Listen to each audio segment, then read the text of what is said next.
ओम शांति। सुनते हैं आज 24 अक्टूबर 2025 की साकार मुरली से प्रश्न उत्तर।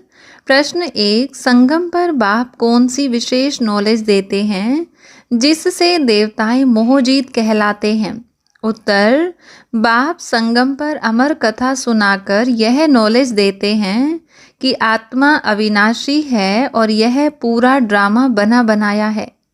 आत्मा केवल शरीर बदलती है, मरती नहीं। इस ज्ञान से मोह समाप्त होता है, इसलिए देवता मोहजीत कहलाते हैं। प्रश्न 2, देही अभिमानी रहने से कौन सी राह सहज दिखाई देती है?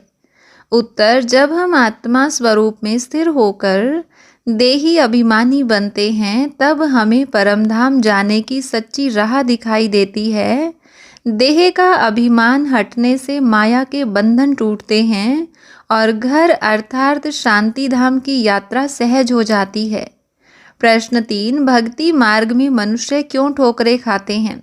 उत्तर, भक्ति मार्ग में मनुष्य परमात्मा को न पहचान कर अनेक देवताओं, देवी देवियों और ग्रंथों में उलझ जाते हैं।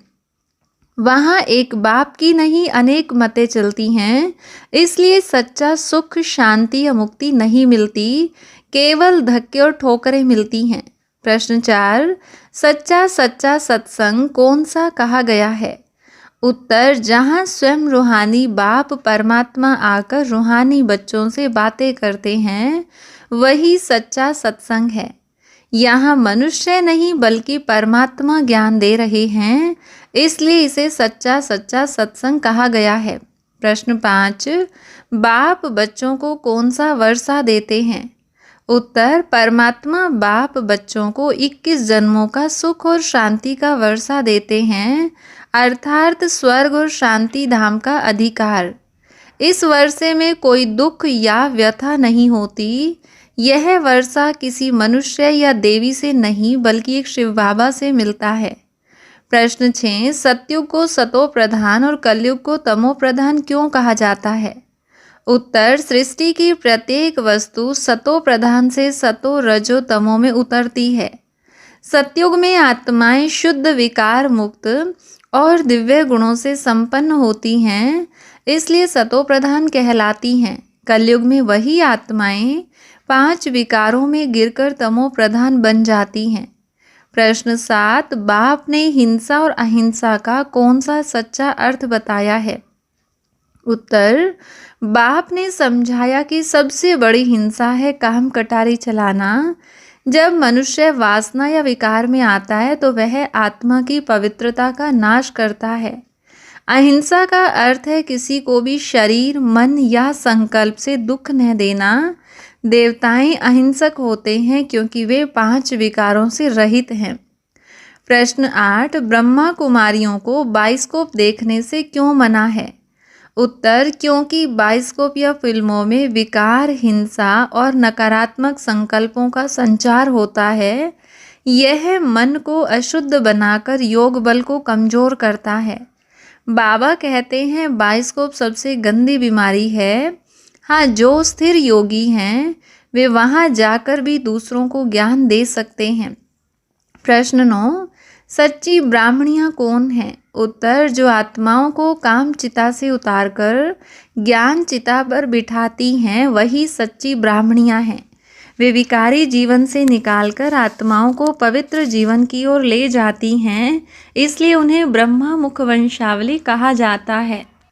प्रश्न 10, अमर कथा का सच्चा अर्थ क्या है? उत्तर, अमर कथा वह नहीं जो पार्थिव जीवन की होती है, बल्कि वह है जब बाप आत्मा को अपना सच्चा स्वरूप पहचानने की शिक्षा देते हैं। इस ज्ञान से आत्मा अमर हो जाती है क्योंकि उसे मृत्यु का भय नहीं रहता। यही सच्ची तीजरी कथा या अमर कथा है। प्रश्न 11, अमरपुरी किसे कहा गया है? उत्तर, अमरपुरी अर्थात स्वर्ग या सतयुग, जहाँ आत्माएं अमर, संतुष्ट और विकार रहित रहती हैं। वहाँ न मृत्यु होती है, न रोना, न कोई कमी। वहाँ हर आत्मा देवता स्वरूप है और हर वस्तु पूर्ण है। प्रश्न 12, बाप को सर्व का सद्गति दाता क्यों कहा जाता है? उत्तर, क्योंकि वही एकमात्र परमात्मा है जो सब आत्माओं को पतित से पावन बनाकर शांति धाम और सुख धाम में ले जाता है। बाकी कोई गुरु, देवता या देवी सद्गति नहीं दे सकते। सद्गति का अधिकार केवल एक शिव बाबा से मिलता है। प्रश्न 13, याद की मेहनत क्यों आवश्यक है? उत्तर, क्योंकि परमात्मा की याद से आत्मा के पाप भस्म होते हैं। जितना हम सच्चे दिल से बाप को याद करते हैं, उतनी आत्मा शुद्ध, शक्तिशाली और सतो प्रधान बनती जाती है। याद ही आत्मा के पुनर्जन्म के बंधन को समाप्त करती है। प्रश्न 14, बाप बच्चों को कौन सा व्रत सिखाते हैं? उत्तर, परमात्मा हमें पवित्रता का व्रत सिखाते हैं, अर्थात देह अभिमान और विकारों से दूर रहकर सदा पावन जीवन जीना। यह एकमात्र व्रत हमें पावन दुनिया स्वर्ग में ले जाने का पात्र बनाता है। प्रश्न 15, संतोषी देवी या देवता कौन कहलाते हैं? उत्तर, जो बाप से संपूर्ण वर्षा प्राप्त कर सदा संतुष्ट रहते हैं, जिनकी कोई आशा, इच्छा या कमी नहीं रहती, वही सच्चे संतोषी देवी देवता कहलाते हैं। सतयुग में सभी आत्माएं ऐसी संतुष्ट अवस्था में रहती हैं। प्रश्न 16, ब्राह्मण जीवन में विधि पूर्वक रहना क्यों आवश्यक है? उत्तर, क्योंकि सफलता विधि में निहित है। यदि हम अमृत वेला से रात तक अपने प्रत्येक कार्य मनसा वाचा कर्मणा विधि पूर्वक और श्रीमत अनुसार करते हैं तो हमारे पुरुषार्थ में निरंतर वृद्धि होती है। विधि पूर्वक जीवन जीने से ही हम तीव्र पुरुषार्थी बनते हैं और हर कार्य में सफलता प्राप्त करते हैं। हर रोज़ की मुरली से प्रश्न उत्तर सुनने के लिए चैनल को सब्सक्राइब करें और बेल आइकन जरूर दबाएं। वीडियो को दूसरे भाई बहनों के साथ शेयर जरूर करें। ओम शांति।